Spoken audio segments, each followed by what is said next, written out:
ముసలమ్మలంతా కూడా అట్లాగే మనం చేసుకునేటి ఆయనకు అంటారా వద్దా? అందుకొరకి ప్రత్యేగాత్మ కూడా భ్రమతో సంబంధము లేదు, ప్రమతో సంబంధము లేదు.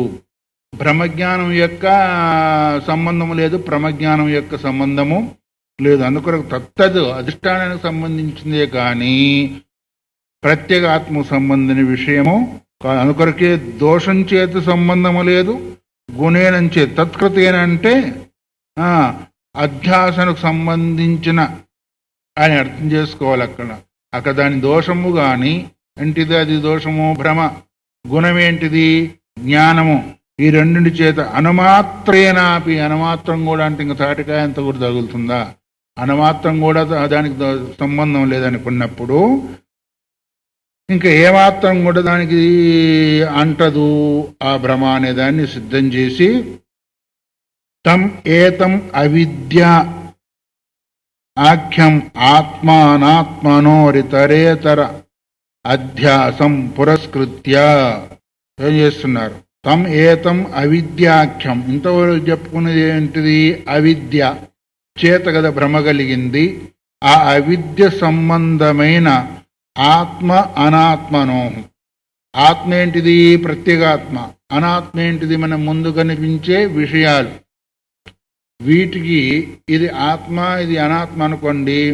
ఆత్మ ఇతర ఇతర ఇతర ముందు అంటే ఆత్మయందు, దీని యందు ఆత్మను రెండింటిని అధ్యాస చేసి కలపడం ఏదైతే ఉందో అది పురస్కృత్య సర్వే ప్రమాణ ప్రమేయ వ్యవహార లౌకికా వైదికాశ్చ ప్రవృత్తా అన్నారు. ఏమంటున్నారు ఇక్కడ?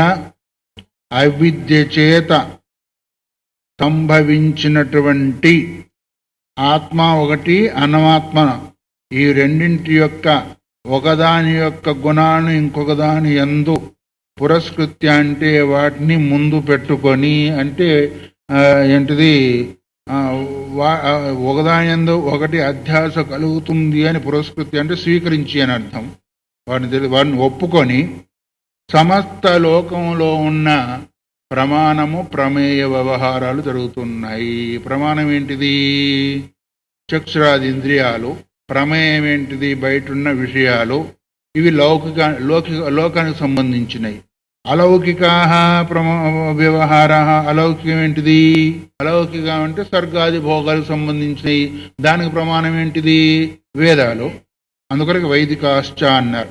ఇహ ప్రపంచానికి సంబంధించిన ప్రమాణమేమో ఈ 6 జ్ఞానేంద్రియాలు.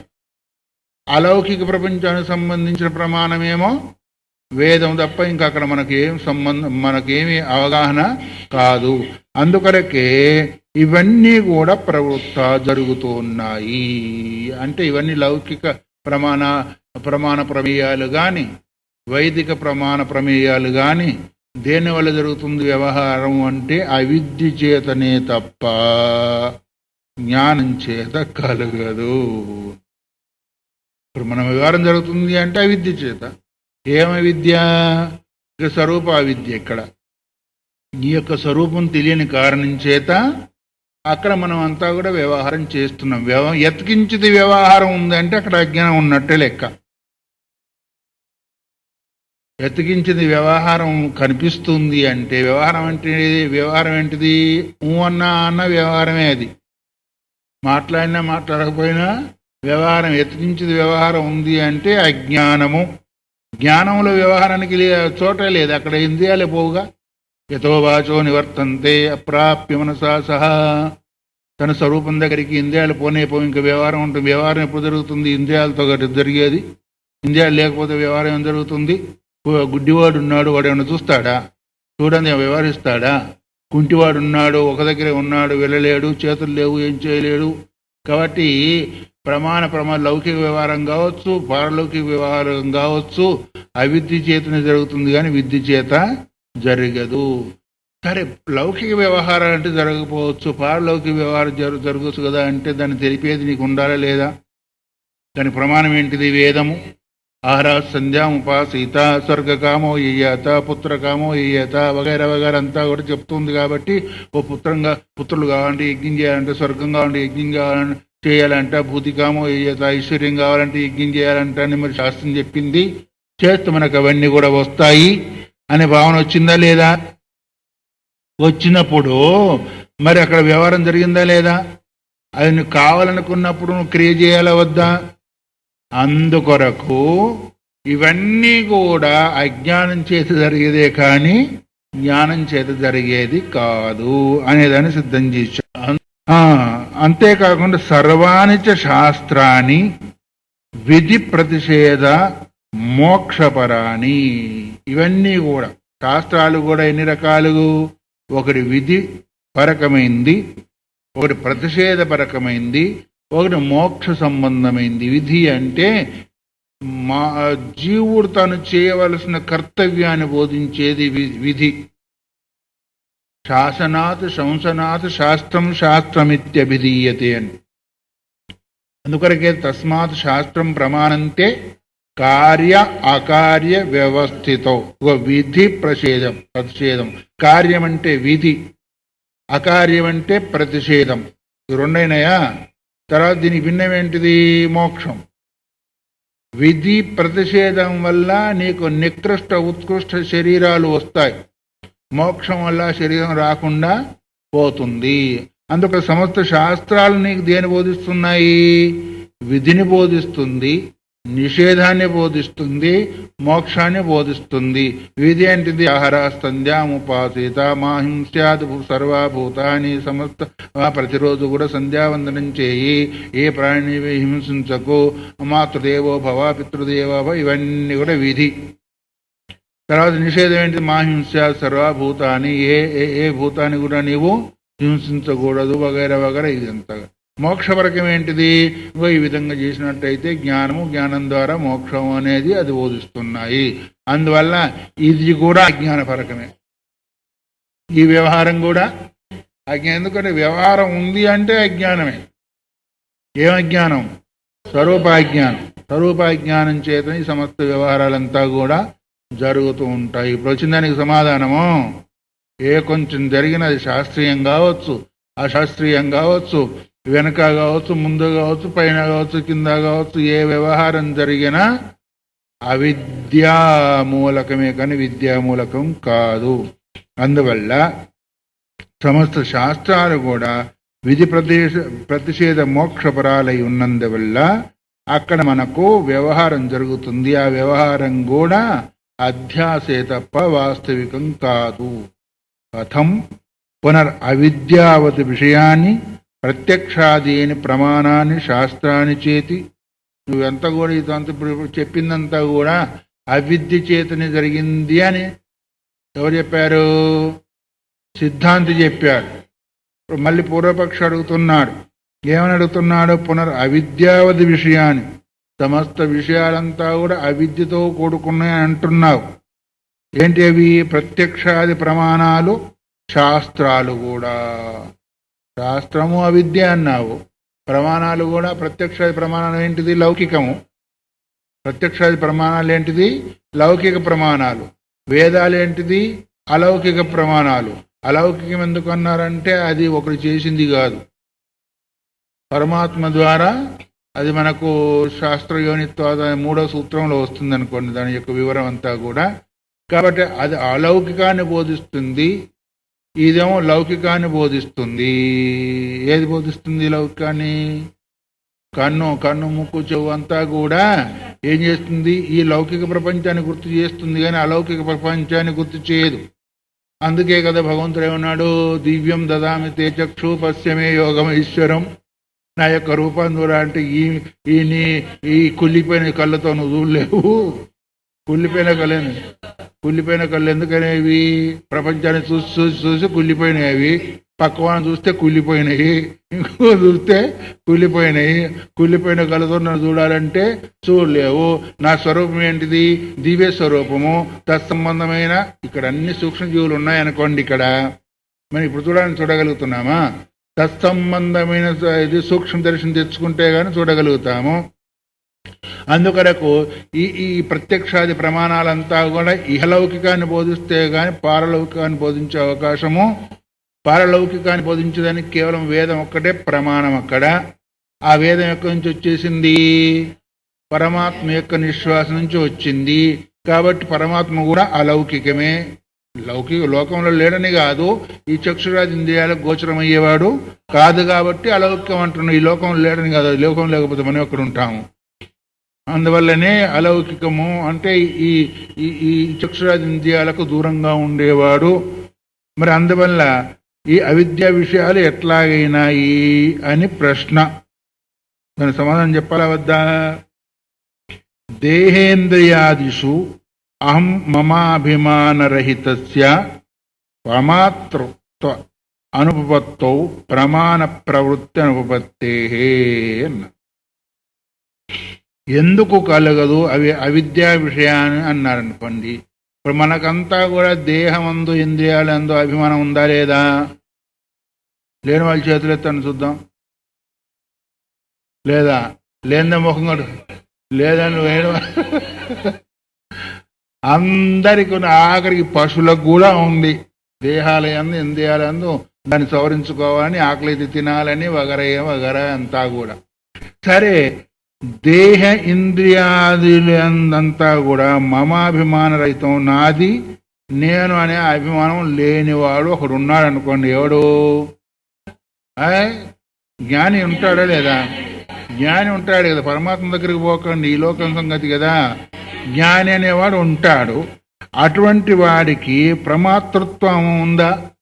ప్రమాత అంటే అర్థమేమి? అనుభవించేవాడు, చూసేవాడు.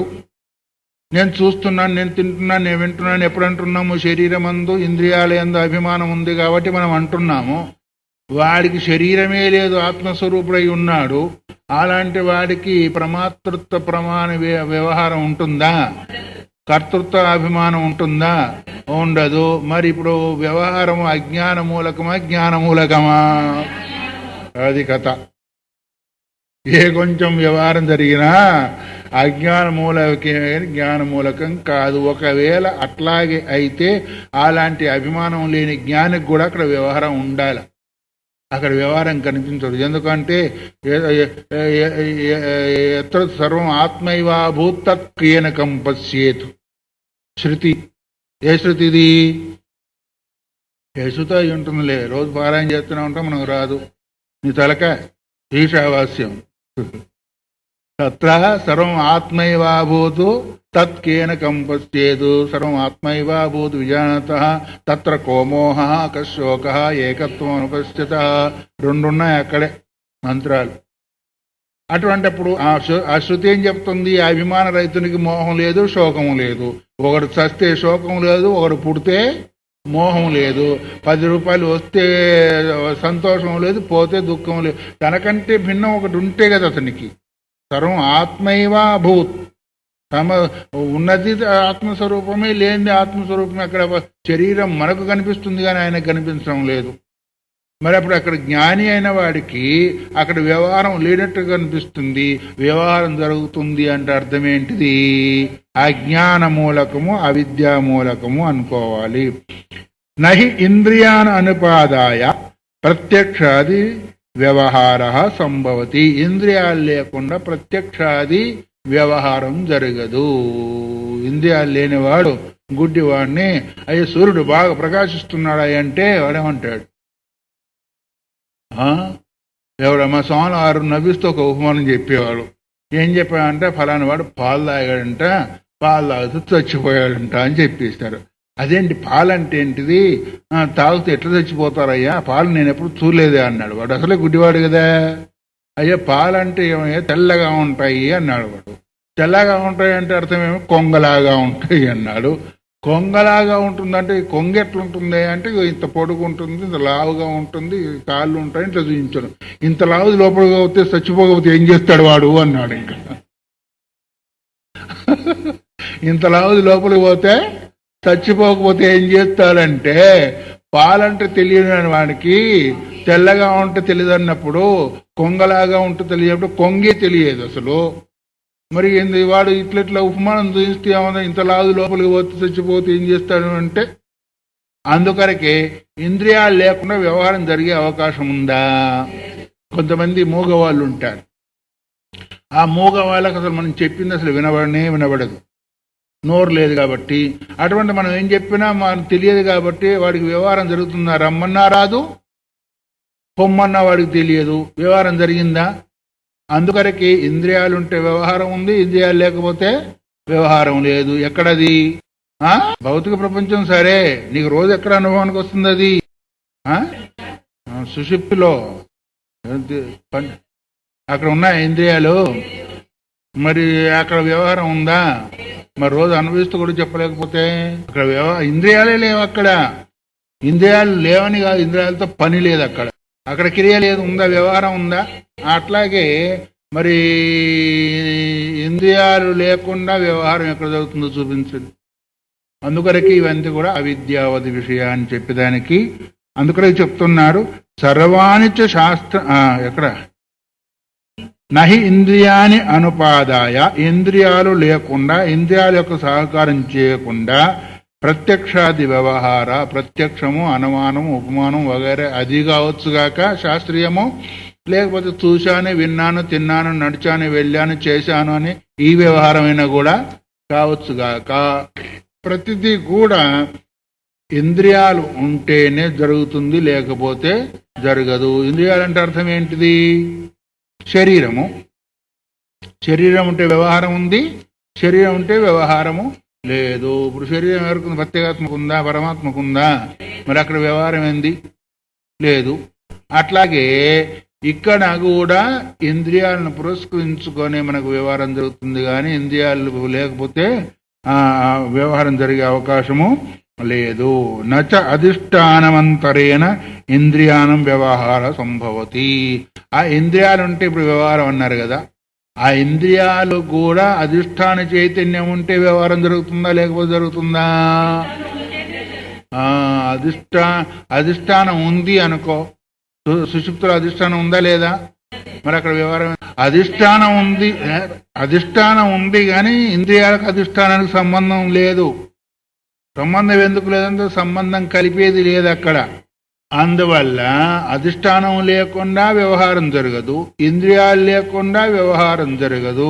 అటువంటప్పుడు ఇంద్రియాల పైన అధ్యాస జరిగితే గాని వ్యవహారం జరుగుతుంది. అధిష్టానం చేత ఇవి నా కాళ్ళు, నా చేతులు, నా ముక్కులు అనుకున్నప్పుడు ఏమైంది? అక్కడ అయింది కదా, నేను నాదనుకు అహమ్మమాభిమానం కదా ఇప్పుడు భ్రమ కారణం అవుతుంది. దాన్ని ఇప్పుడు చెప్పబోతున్నాడు. కాబట్టి అధిష్టానం లేకుండా వ్యవహారం లేదు, ఇంద్రియాలు లేకుండా వ్యవహారము లేదు. నహి ఇంద్రియాన్ని అనుపాదాయ చెప్పింది మొదలు. అట్లాగే అధిష్టానమంతరేణ ఇంద్రియానం వ్యవహార సంభవతి నా సంభవతి. అధిష్టానం లేకుండా ఏంటిది?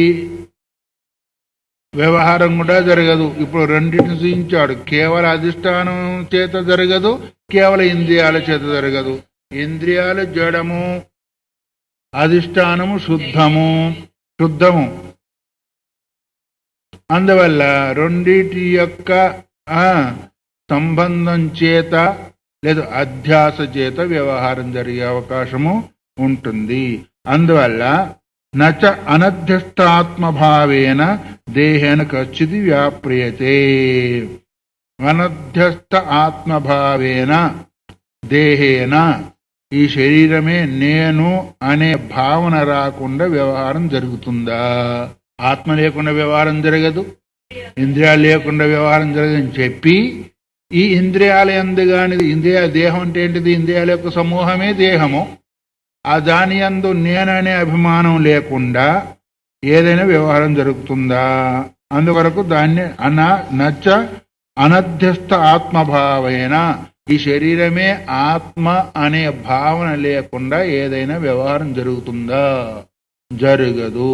అందుకొరకే అధ్యాస ఉన్నట్టా లేదా? ఇప్పుడు అందుకొరకు అధ్యాస ఉంది కాబట్టే వాస్తవికను గుర్తించేదానికి ప్రయత్నం చేయాలి.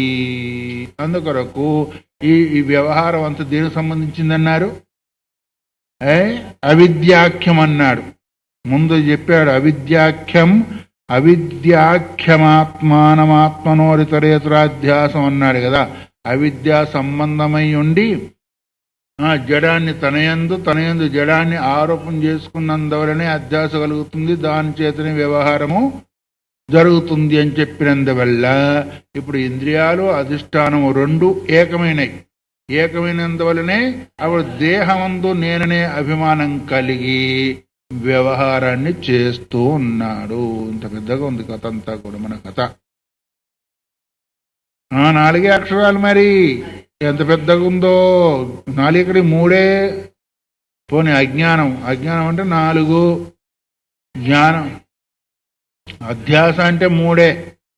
మరి మొత్తానికి ఎట్లా అయితేంది? అభిమానం లేకుండా అధ్యాస కలిగే అవకాశము లేదు, అభిమానం లేకుండా వ్యవహారం జరిగే అవకాశము లేదు, అభిమానం లేకుండా ప్రవృత్తి నివృత్తులు కూడా జరగవు అనేది ఇప్పుడు తేలిపోయింది. కాబట్టి ఎక్కడున్నా మనం ఇప్పుడు అందరు నచ అనధ్యస్థ ఆత్మభావేన దేహేన అన్నాడు. అంటే దేహమందు ఆత్మభావం కలగకుండా, శరీరమే నేను అనే భావన కలగకుండా, అర్థమవుతుంది కదా. కశ్చిది వ్యాప్రియతే, ఎవడు కూడా వ్యాపారం అంటే వ్యవహారం చేయలేడు. ఒకవేళ శరీరాన్ని నేను అనుకోలేదనుకోండి, వ్యవహారం చేస్తే ఏమనుకున్నాడు? జ్ఞాని శరీరం నేను అనుకుంటాడా? అనుకున్నప్పుడు వానికి వ్యవహారమే లేదు, ఏం చేస్తాడు?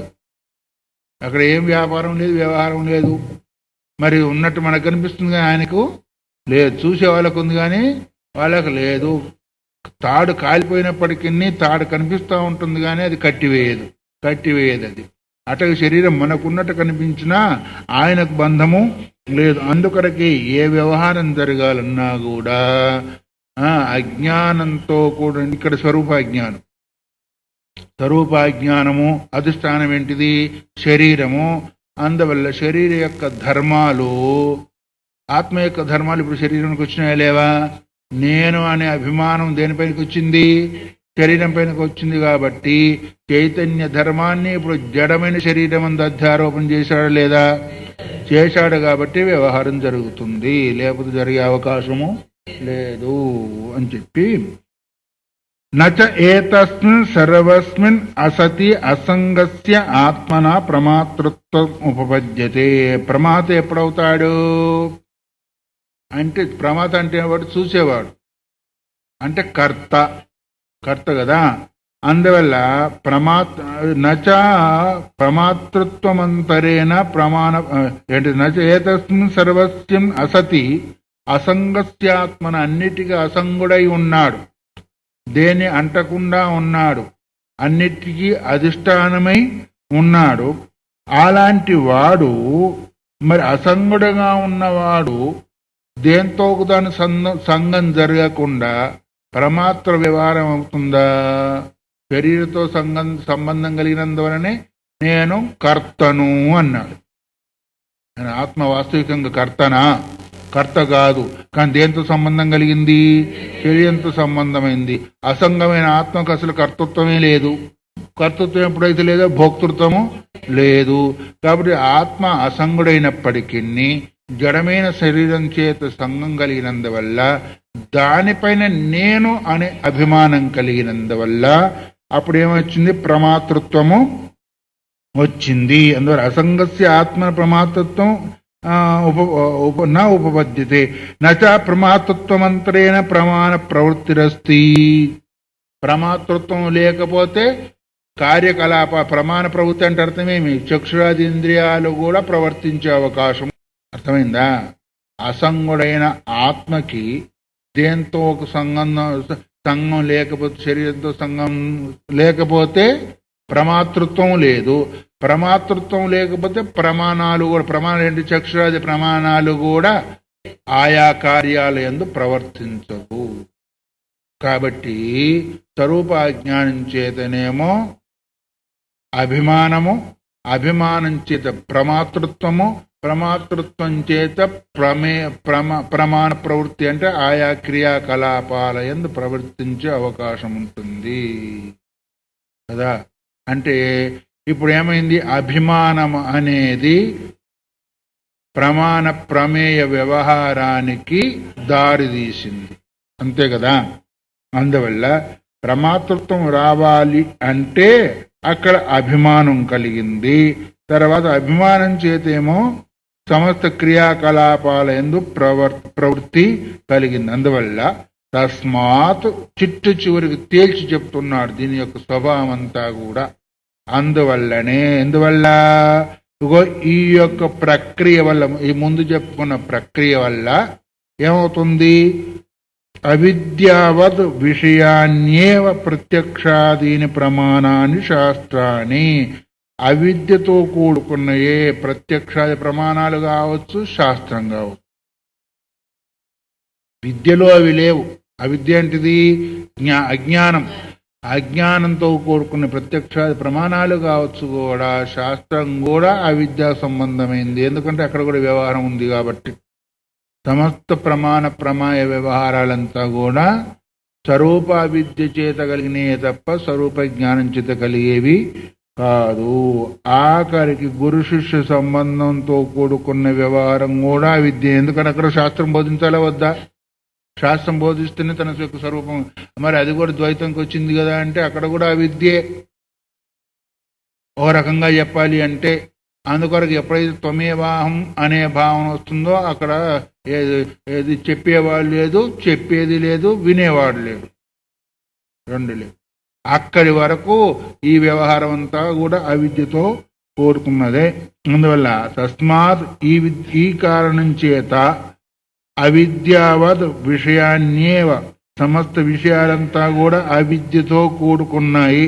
సమస్త ఏం విషయాలు?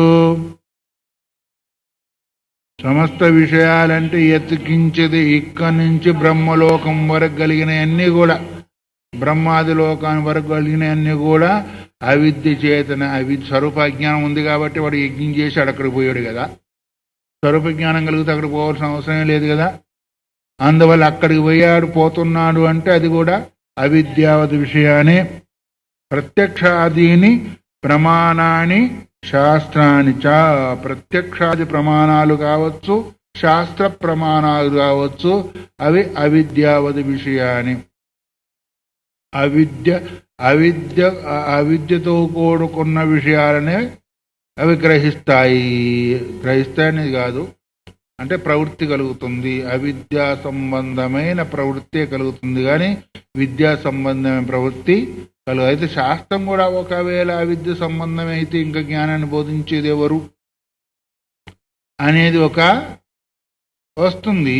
అయితే వ్యవహారం ఉన్నంత వరకు అవిద్య, కానీ వ్యవహారం పోయిన తర్వాత అవిద్య లేదు అక్కడ.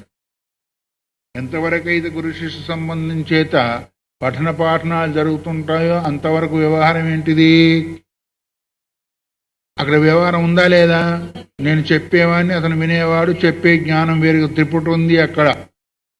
ఎప్పుడైతే జ్ఞానం కలుగుతుందో త్రిపుటి ఉండే అవకాశము లేదు.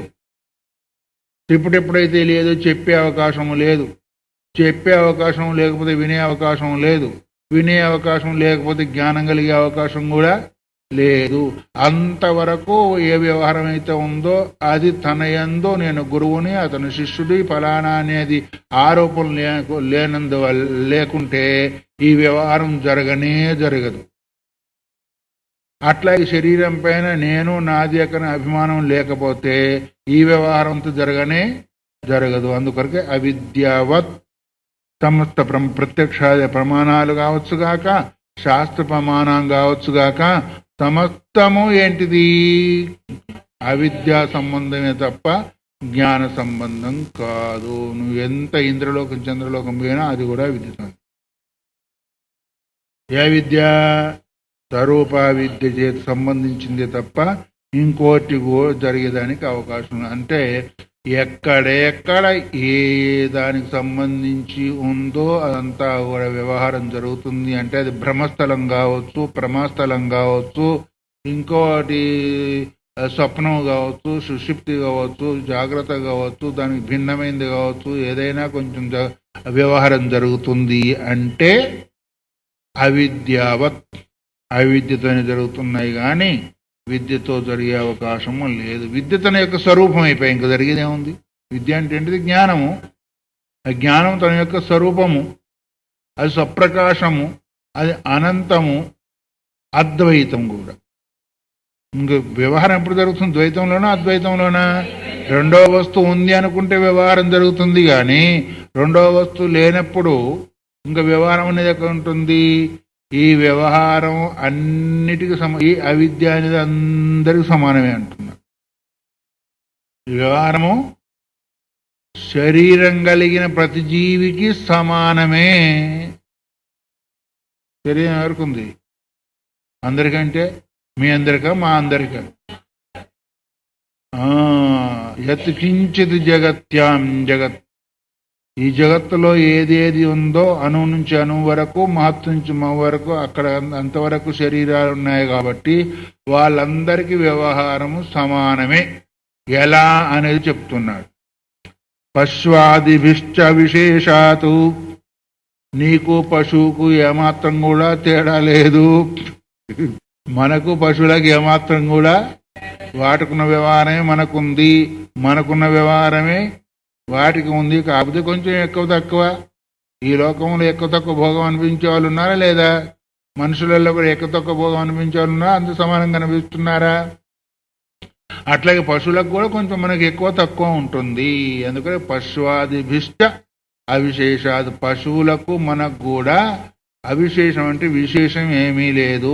దానికి వ్యవహారం ఉంది, మనకు వ్యవహారం ఉంది. అవి వ్యవహరిస్తున్నాయి, మనం కూడా వ్యవహరిస్తున్నాం. ఆ వ్యవహారం ఏంటో తాను చెప్తూ ఉన్నాడు.